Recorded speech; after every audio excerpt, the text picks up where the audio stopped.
Hi everyone and welcome to my channel.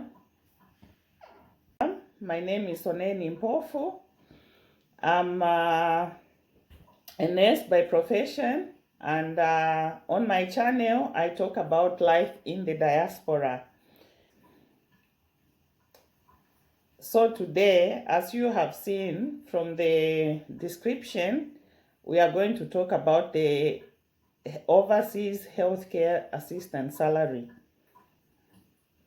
I decided to make this video because I got a question from somebody in Zambia. They wanted to know how much they can earn when they come here as a healthcare assistant. That question came about after they watched the previous video I did, how much a nurse earns in the UK. Anyway, as we might already know, there's a lot of talk about healthcare assistants coming to the UK to work, and so far some have come. I'm not really sure. I don't want to talk about something I don't know much about myself. The healthcare assistants are coming, but they are not coming, the way it is being advertised on YouTube, like they are coming in thousands, in hundreds. They are coming, but maybe they are coming in fives, in tens, in 20s, just like that. And before I go to my video, I just wanted to, warn and caution people, especially those who want to come to the UK. Apparently, there have been a lot of people who are scamming. People who want to come here, they will ask for money, they will collect money. Anybody who asks you for money, before coming here, you should question them. You should do your own research as well.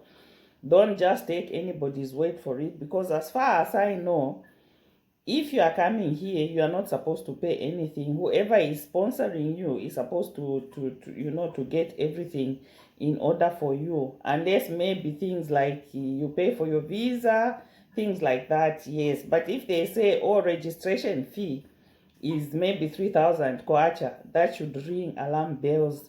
So that's just a warning. Just be careful. I know we all want to come here. I know we want to improve our livelihoods, but just be careful and do your research. And if you are not sure about anything, you can even comment and ask me. I'm sure if I do my little research, I'll be able to tell you if whoever is telling you to pay is genuine or not. So without wasting much of the time, let us go back to the topic of our discussion today.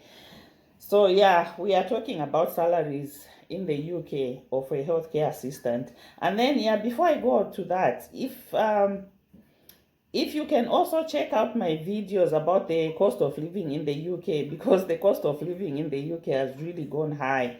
So I would suggest that you don't get very high expectations before you come here, because things have gotten really, really, really expensive. So just keep that in mind, that it's not going to be milk and honey. It is hard, and the work itself, it's really, really hard. You have to be dedicated to work. The hours are long. It's so tiring.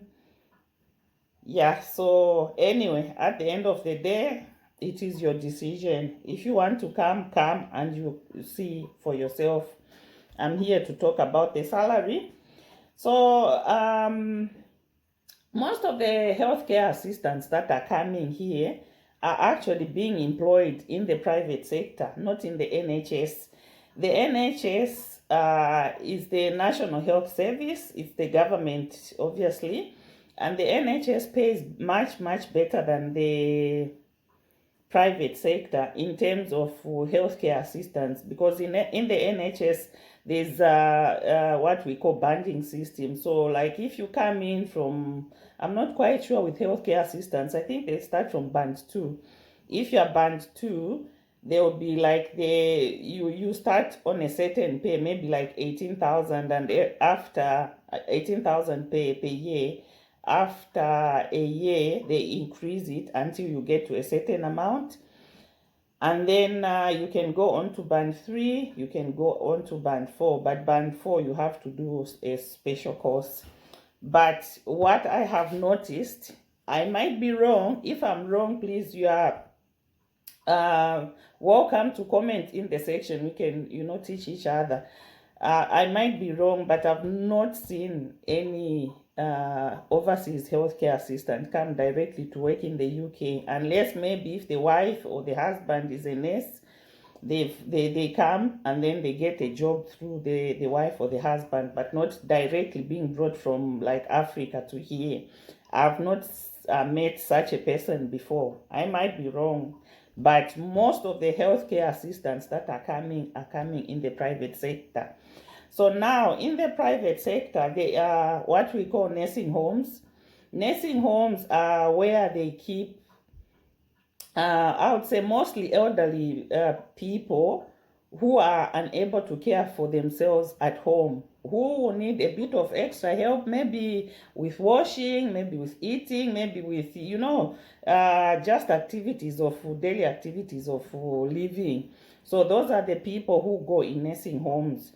So when you are coming here, you are expected to work in such places, or you work in residential homes. Residential homes, most of the clients there are those who are able to do most of the things. Maybe they'll just need a bit of help with maybe with walking, or maybe with just washing their back, but they are able to do most of the things. So there's a difference between residential home and nursing home. Nursing home, they proper need like a nurse to be there, but residential home, you don't need a nurse to be there. The healthcare assistants will be there, and they do manage the patients themselves. That's why in residential care homes, you find that there will be somebody who is called a senior healthcare assistant. And the senior healthcare assistant will be able to administer medication, do most of the things that, us nurses do. And that's where most of our overseas healthcare assistants go. So now let's get apart from the residential home, and the nursing home, there is what we call domiciliary care. Domiciliary care is whereby you go in people's homes. You go in people's homes, again, to help maybe with medication, or maybe to put them to bed, or to get them up in the morning, give them a wash, sit them in the chair, assist with the meal. If it's breakfast time, you prepare their breakfast. If it's lunch time, you prepare their lunch, and you put them back to bed. That's domiciliary care. But you will not be like in one person's house the whole day. You go from place to place. Maybe they will say you spend maybe 30 minutes in one client. So 30 minutes in the morning, 30 minutes at lunchtime, 30 minutes at bedtime. I don't know if you get what I'm saying. Yeah, so those are the types of places where you are expected to work when you come to the UK. So now in the private sector, like I said, the pay as compared to the NHS is not much. Obviously, they are a business as well. They need to make profit. So the pay is not as good as compared to the NHS. But the average salary in the, in the private sector for a healthcare assistant, it's from £8.50 to £9.50. So for per annum, it's per annum it's £16,000 per annum to £18,000 per annum. So that is the average pay, in all these places that I have stated. So you can either get paid more or get paid less, depending again on where you are. For example, if you are in London, obviously you get a bit more because of the London, waiting allowance, because London is expensive to live. So obviously you'll be given a bit more. And like I have said already in the previous videos, obviously the 16,000 or 18,000 per annum pounds is not enough for for a family to live on. So if you need to make more money, most of these care homes, domiciliary, they have what we call bank, or you can do extra shifts. You can pick up extra shifts to make up for the money that you need. But I will say again, it is not a bed of roses. It's really, really hard. Work here is hard. So when you are coming, just have it at the back of the mind of your mind that you are coming to work for your money. It is hard. It is not easy. But whoever has started the process of coming to the UK, I'm wishing you all the best. And